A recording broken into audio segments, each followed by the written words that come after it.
We're talking about real people's lives being materially impacted for the worse, while the Republicans are trying to heap more benefits on the people at the very top. Which side are you on? Which side are you on? Let's go ahead and get into this debt limit stuff. You know, this is kind of the thing that's in the news, and the way that you hear conservatives and Republicans talk about this stuff, it really, I mean, it just obscures what is actually going on and what is the material consequences of either a default or enacting the spending cuts that the Republican Party is trying to push in Congress right now.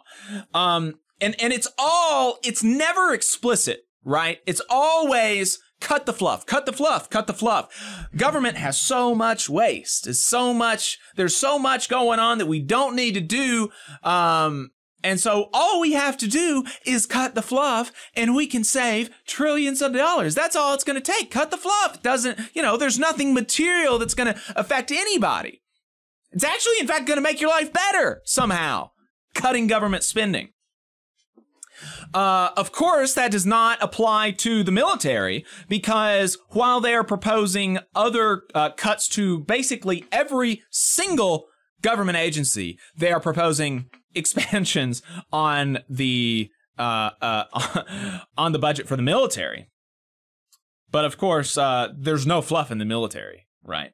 The Pentagon passes all its audits, and everything. There's no contractors that are overcharging the Defense Department. It's all super clean and lean over there in the Department of Defense. And it's all about your safety. All about your safety, absolutely. All of it, every bit of it's about protecting your safety. Mm-hmm. Yeah, absolutely. But we don't want to do that. We don't want to be abstract. We want to be, we want to level with you and give you the facts about actually what's going to happen. Because Republicans have been making cuts to what they see as fluff. Now, they're not going out there and telling the media and telling their voters exactly what these cuts are and what they're going to mean. They're just saying cuts, and they think that sounds good. But there are actually specific proposals out there. And here is Sam Seder on the Majority Report listing off some of the impacts of some of the potential and proposed cuts. Let's play this clip, Adam. If you cut discretionary spending to the level of fiscal year 2022, cap the rate of increase at 1% per year for an indeterminate period, maybe 2 years. This is what's being floated. This is what it would do. I mean, aside from politically saying, hey, if you can hold these hostages, we've just given another year where we allowed this, you know, we didn't go with the 14th Amendment, we didn't go with the platinum coin, which is basically saying, like, this is ripe for the pickings every time.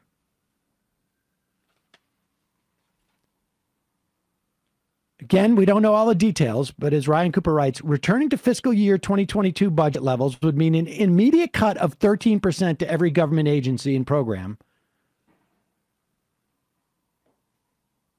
If defense and border cops are exempted from that across-the-board cut, then the cut will be closer to 22%.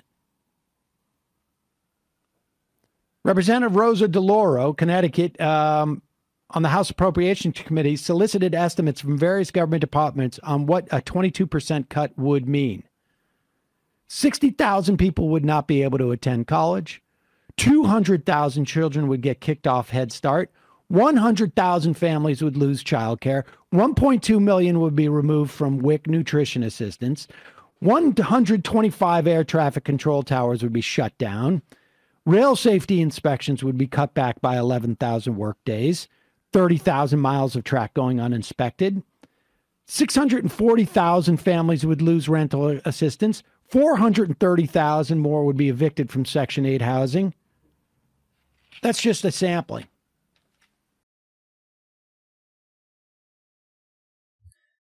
So these are real things, right? This isn't just, we're not talking about just cutting the fluff and actually, in fact, making everybody's lives better because of the cutting of the fluff. These are going to materially impact people's lives and make them worse. Make them worse. There's no argument about that. That comes from what Sam was talking about there it comes from an article in the American Prospect written by Ryan Cooper, where he lists off just some of, like Sam said, the estimates from government departments that were sent to Representative Rosa DeLauro, who's a ranking member on the House Appropriations Committee, about just what a 22% cut would mean. And so this comes directly from their proposals, right? Capping spending at the fiscal year 2022 levels. Ryan Cooper does note in his article that Republicans have not suggested exactly an across-the-board cut, but it's certainly possible that some of the above priorities would be spared. But if any of the above priorities that were just mentioned, right, by Sam, if any of those are spared, then what is that going to mean? That means that cuts to programs that are not spared are only going to be worse if we're going to try to cap spending at fiscal year 2022. Right. I mean, this is just, it's really, really insane. And they have put some explicit stuff in the Limit, Save, Grow Act, which passed the House of Representatives. Bernie Sanders, in an email, mentioned that they are pushing for a complete repeal of the estate tax, a $3.5 trillion extension of Trump's tax breaks, and a massive increase in the Pentagon budget. At the same time that they are, quote-unquote, deeply concerned about the national debt. A couple other things that weren't mentioned earlier is that these cuts would also mean deep and sweeping budget cuts that would push 790,000 Americans out of their jobs and push the economy towards a recession. Up to 21 million Americans could lose Medicaid. This is not just abstract stuff that we're talking about. We're talking about real people's lives being materially impacted for the worse, and unnecessarily so, and while the Republicans are trying to heap more benefits on the people at the very top. It is just really, really, really gross. And so, folks need to know that.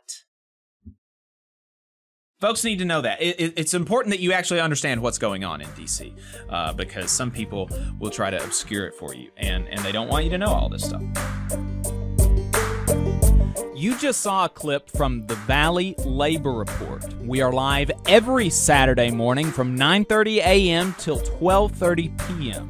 And we pride ourselves on keeping all of our content free to everybody so that we can talk to as many working folks as possible. If you support the work that we're doing, you think that it's important, you think that it's good, then consider making a monthly contribution to the project, and you can do that on our website, tvlr.fm.